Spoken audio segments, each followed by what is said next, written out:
మన Varahi sales grand festive celebrations ప్రతి 10,000 రూపాయల కొనుగోలుపై ఒక బంగారు నాణెం ఉచితం. ఈ ఆఫర్ జనవరి 15 వరకు మాత్రమే.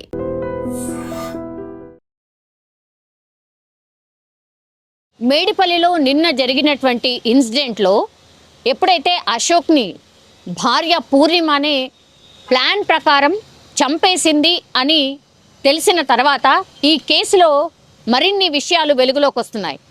ఇది యాక్చువల్లీ పక్కా ప్లాన్ ప్రకారమే ఈ మహేష్ అనే వ్యక్తితోని పూర్తి స్థాయిలో ఇంకా మిగతా జీవితం గడపడానికని పూర్ణిమ పూర్తి స్థాయిలో ప్లాన్ చేసి మరీ భర్తను చంపినట్టుగా చెప్తున్నారు. మెయిన్ రీజన్ ఏంటంటే యాక్చువల్లీ ఇప్పుడు భర్తనేమో పూర్తి స్థాయిలో చాలా డీసెంట్గా ఆయన ఒక లెక్చరర్ అండ్ తనకుంటూ కొన్ని గోల్స్ ఉన్నాయి. నా ఫ్యామిలీ ఎట్లుండాలి, ఎంత బాగుండాలి, తర్వాత ఆయనకున్నటువంటి ఒకే ఒక కుమారుడికి సంబంధించి నెక్స్ట్ ఆ కుమారుడు జనరేషన్ ఎక్కడ కూడా ఇబ్బంది పడద్దు, ఫైనాన్షియల్గా సెటిల్గా ఉండాలి అని చెప్పి ఆ కుమారుడు కోసం అనుకోండి, లేదంటే తన భార్య కోసం అనుకోండి, వీళ్ళెవరు కూడా ఇబ్బంది పడకూడదు అనేటువంటిది ఆయనకు మొదటి నుంచి ఉండనట. అండ్ ఆయన డ్రీమ్ హౌస్ ఏదైతే ఉందో బోడుప్పల్లోని బృందావన్ కాలనీలో ఆయన డ్రీమ్ హౌస్ కట్టుకున్నాడు. అది ఏంటి అని అంటే దట్టు ఇప్పుడు ఎవరైతే ఈ పూర్ణిమ అంటే భార్య అత్యంత కిరాతకంగా భర్తని ఎవరు మర్డర్ చేసిందో, మర్డర్ అనే అనుకోవాలి, ఎందుకంటే పోలీసులు అదే విషయాన్ని ధృవీకరిస్తున్నారు. 11 రోజుల తర్వాత ఒక్కొక్క విషయం వెలుగులోకి వస్తోంది. మర్డర్ డైరెక్ట్గా పూర్ణిమనే మర్డర్ చేసింది వాళ్ళ భర్తని అనేటువంటిది.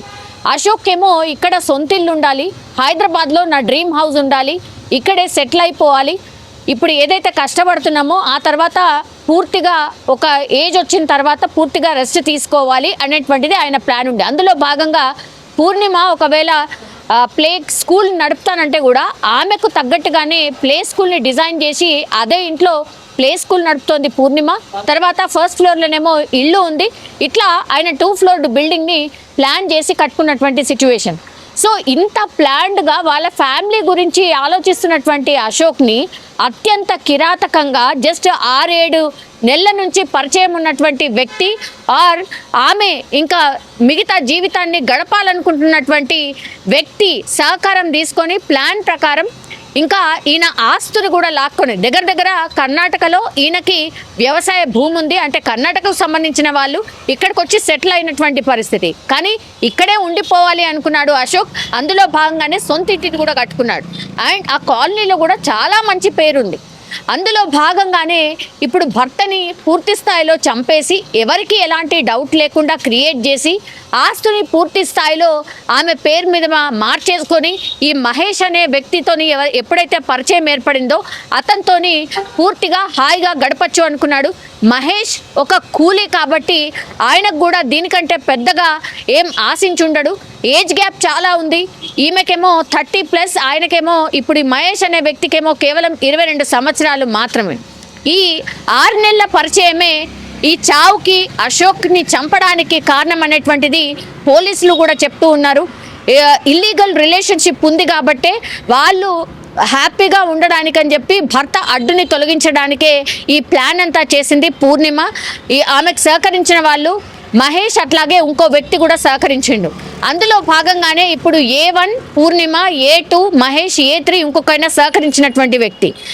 ఎంత పక్కాగా ప్లాన్ చేసిండ్రు అని అంటే అక్కడికి పూర్ణిమ ఇప్పుడు ఈ మహేష్ అనే వ్యక్తిని పిలిపించిన తర్వాత పూర్తిగా పిల్లోతోని ఆయన మొహం పైన నొక్కి పెట్టే ప్రయత్నం చేస్తారు. తర్వాత ఆమె దగ్గర ఉన్నటువంటి చున్నీలతోని పూర్తి స్థాయిలో ఆయన గొంతు నులిమేసి వీళ్ళు ముగ్గురు కూడా చంపేసినటువంటి పరిస్థితి. అది కింద ఆమె ప్లే స్కూల్ ఏదైతే నడుపుతుందో అక్కడే అంటే ఆయన సొంత ఇంట్లోనే చంపినటువంటి సిచ్యువేషన్. ఆ తర్వాత ఏం చేసింది, ప్లాన్ ప్రకారంగా వాష్రూమ్లో పడిపోయిండు, ఆయనకు హార్ట్ అటాక్ వచ్చింది అని లబోదిబ్బం అంటూ బయటకు వచ్చి బిగ్గరగా ఏడవడం, ఆ తర్వాత చుట్టుపక్కల వాళ్ళు రావడం, వెంటనే అంబులెన్స్లు పిలిపించి హాస్పిటల్కి తీసుకెళ్లే లోపే చనిపోయిండని చెప్పడం. కానీ ఆ ఒంటి మీద ఉన్న గాయాలతోని వీళ్ళందరికీ కూడా డౌట్ వచ్చింది. తర్వాత ఈ కుటుంబ సభ్యులు ఎవరైతే వచ్చిండ్రో వాళ్ళని కూడా నమ్మించే ప్రయత్నం చేసింది. ఏమని, హార్ట్ అటాకే వచ్చింది అని. మరి ఒంటి మీద గాయాలు ఏంటి అని అన్నప్పుడు బాత్రూంలో పడ్డప్పుడు ఇవన్నీ గాయాలైనాయని చెప్పే ప్రయత్నం చేసింది. అట్లాగే పోస్ట్ మార్టం వద్దు అని వారించే ప్రయత్నం కూడా చేసింది. కానీ పోలీసులు రావడం, పోలీసులు వచ్చి ఒంటి మీద గాయాలు ఉండడం, ఆ తర్వాత పోస్ట్ మార్టం కంపల్సరీ అమ్మ చేయాల్సిందే, మా రూల్స్ ప్రకారం చేయాల్సిందే, బికాస్ ఇది అనుమానాస్పద మృతి. మీరు హార్ట్ అటాక్ అని చెప్తున్నారు కానీ పోస్ట్ మార్టం రిపోర్ట్లో అన్ని విషయాలు తెలుస్తాయి, ఖచ్చితంగా పోస్ట్ మార్టం జరగాల్సిందే అని చెప్పడం, పోస్ట్ మార్టం జరిగిన తర్వాత ఇవన్నీ విషయాలు బయటకు రావడం.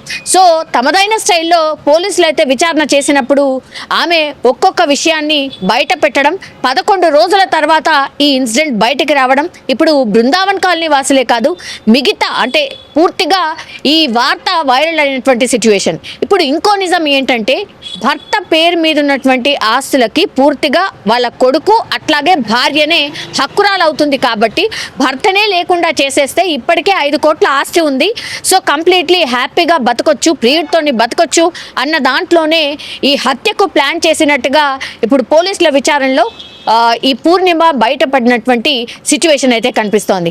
అనాథ అయిపోయిండు కొడుకు. తర్వాత కొడుకును కూడా మెల్లిమెల్లిగా ఈ మహేష్ అనే వ్యక్తితోని కనెక్ట్ చేయడం, తర్వాత భర్త ఇవన్నీ గుర్తించి అడగడం స్టార్ట్ చేయడం, దాని తర్వాత గొడవలు కొట్లాటలు ఇవన్నీ స్టార్ట్ అయిన తర్వాత ఇంకా లాభం లేదనుకుంది, నేను ఇంకా భర్తను ఎదిరించలేను ఆర్ నేను ఇంకా బదులు ఇవ్వలేను కాబట్టి ఆయనకు తెలిసిపోయింది కాబట్టి ఇంకా ఆయనను అడ్డు తొలగించుకోవడం ఒకటే మార్గం అనుకుంది. కాబట్టి ఇదంతా చేసినట్టుగా ప్రాథమికంగా అయితే పోలీసులు భావిస్తున్నారు. అట్లాగే వీళ్ళని రిమాండ్కి తీసుకున్నారు కాబట్టి అసలు ప్లాన్ ఏంటి, అసలు స్కెచ్ ఏంటి అనేది కూడా ఇంకా పూర్తి స్థాయిలో వాళ్ళ దగ్గర నుంచి నిజాలు రాబట్టే ప్రయత్నం అయితే ఇంకోవైపు మేడిపల్లి పోలీస్ చేస్తున్నటువంటి సిచ్యువేషన్ అయితే కనిపిస్తోంది. కానీ అత్యంత దారుణం, ఇట్లాంటి ఇన్సిడెంట్స్ చాలా చాలా జరుగుతున్నాయి. ఇది సమాజానికి కావచ్చు, లేకపోతే మన చుట్టుపక్కల జరుగుతున్న విషయాలు ఇవన్నీ వెలుగు చూసిన కొద్దిగా నిజంగా అందరూ కూడా మాట్లాడుతున్నారు, భయపడిపోతున్నటువంటి సిచ్యువేషన్. ఎటు పోతున్నాం, ఈ సమాజం ఏమైపోతుంది అనేటువంటిది కూడా ప్రతి ఒక్కళ్ళు మాట్లాడుతున్నటువంటి సిచ్యువేషన్ అయితే కనిపిస్తోంది. కానీ ఆమె ఏదో నేను బయటపడచ్చు, నేనేదో చెప్తే అందరు నమ్మేస్తారు అనుకుంది కాబట్టి చట్టంలో ఎవరైనా సరే తప్పించుకోలేరు అనేటువంటిది రుజువు చేసే ఇన్సిడెంట్ ఇది అనుకోవచ్చు.